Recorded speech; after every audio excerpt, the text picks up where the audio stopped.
ಲಲಿತಾ ಲಲಿತಾ ಏನ್ರಿ ಇದು ಇಷ್ಟೊಂದು ಹೋಗಿ? ಅದೇ ಏನೊಂದು ಗೊತ್ತಾಗ್ತಿಲ್ಲ. ಏನಾಗಿದೆ? ವಿಶ್ವ ವಿಶ್ವ ಅದೇ ಅವನೇ ಹೋಗಿದ್ದಾನೆ.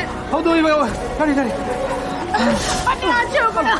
ಹಲೋ ವಿಶ್ವ ವಿಶ್ವ ಬನ್ನಿ.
ಬೇಜಾರು ಮಾಡ್ಕೋಬೇಡಕ್ಕಲ್ಲ ಸಿದ್ದು.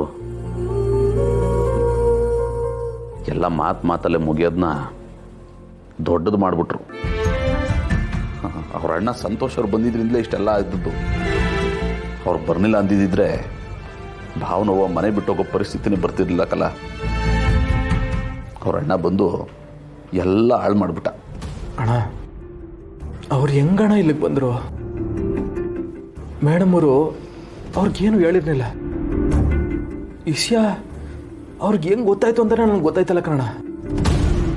ಬಂದು ಎಲ್ರಿಗೂ ತೊಂದರೆ ಆಗುವಂಗೆ ಮಾಡ್ಬಿಟ್ಟು ಹೊಂಟೋದ್ರು. ಲೈ ಅಲ್ಲಕ್ಕಲ್ಲ, ಅವ್ರು ಅಷ್ಟೆಲ್ಲ ಮಾತಾಡ್ತಾ ಇದ್ರು, ನೀನು ಯಾಕಲ್ಲ ಸುಮ್ಕಿದ್ದೆ? ಸುಮ್ಮನೆ ಇದ್ದುದೇ ಇಷ್ಟಕ್ಕೆಲ್ಲ ಕಾರಣ ಆಯಿತು ಅಂತ ಅನ್ನಿಸ್ತದೆ. ಅಯ್ಯೋ ಅಣ್ಣ, ನನ್ಗೆ ಅದನ್ನೆಲ್ಲ ನೋಡಿ ಸುಮ್ಮನಿರೋಕೆ ಆಯ್ತಿರ್ಲಿಲ್ಲ. ಆದ್ರೆ ಮೇಡಮ್ ಅವರು ಪಂಚಾಯತಿ ನಡಿಬೇಕಾದ್ರೆ ಏನು ಮಾತಾಡಬಾರ್ದು, ಕೋಪ ಮಾಡ್ಕೋಬಾರ್ದು ಅಂತ ನನ್ನ ಹತ್ರ ಮೊದಲೇ ಮಾತು ತಗೊಂಡಿದ್ರು. ಅದಕ್ಕೆ ಅಲ್ಲಿ ಕತ್ಕೊಂಡು ಸುಮ್ಮನಿದ್ದೆ. ನನ್ನ ಕೋಪ ಮಾಡ್ಕೋಬೇಡ ಅಂತ ಹೇಳ್ಬಿಟ್ಟು ಅವರೇ ಕೋಪ ಮಾಡ್ಕೊಂಡು ಹೊರಟೋಗ್ಬಿಟ್ರಲ್ಲಣ್ಣ. ಸಿದ್ದು, ಎಲ್ಲ ಹಾಳಾಗೋಯ್ತು ಕಲ. ಕಡ್ಡಿಲ್ ಹೋಗೋದನ್ನ ಗುಡ್ಡ ಮಾಡಿ ಒಂದು ಮನೆನೇ ತೀರಿಸ್ಬಿಟ್ರಲ್ಲ. ಅಣ್ಣ, ನಾನು ಈಗಲೇ ಅವ್ರ ಅಣ್ಣನ ಮನೆ ತಕ್ಕ ಹೋಗಿ ಮೇಡಮ್ ಅವ್ರನ್ನ ಕರ್ಕೊ ಬಂದ್ಬಿಡ್ತೀನಿ. ಬೇಡಕಲ್ಲ, ಹೊಸಿ ಸಮಾಧಾನವಾಗಿರು. ಅವ್ರಿಗೂ ಸಮಾಧಾನವಾಗಿರಕ್ ಬಿಡು. ಮ್ಯಾಲಿಂದ ಮ್ಯಾಲೆ ನೋವು ಕೊಡ್ತಾ ಇದ್ರೆ ಎಂಥವ್ರ ಮನ್ಸು ಕಲ್ಲಾಗ್ಬೋಯ್ತದೆ ಕಲ್ಲ. ಅದಕ್ಕೆ ನೀನು ಅವಕಾಶ ಕೊಡಬೇಡ ಕಣಪ್ಪ. ಹೊಸ ದಿನ ಸುಮ್ಕಿರು, ಸಮಯ ನೋಡ್ಕೊಂಡು ಎಲ್ಲ ನಾವೇ ಸರಿ ಮಾಡುವ. ಯಾವಾಗಣ ಇದೆಲ್ಲ ಸರಿ ಹೋಗೋದು?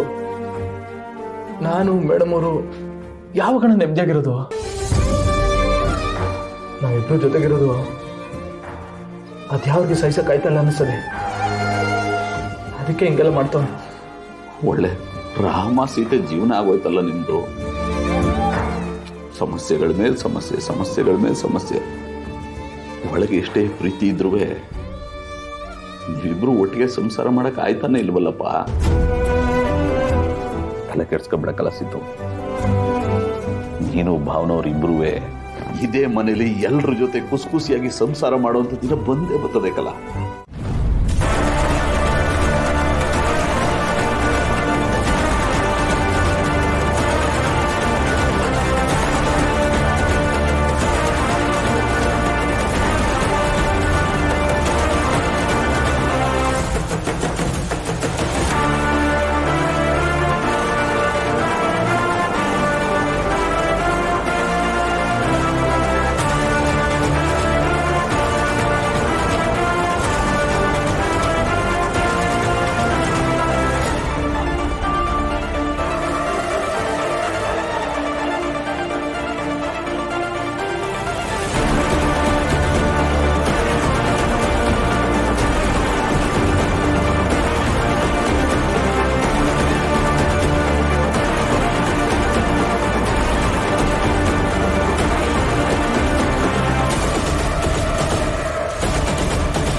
ಇಲ್ಲೇ ಇರು, ನಾನು ಬರ್ತೀನಿ.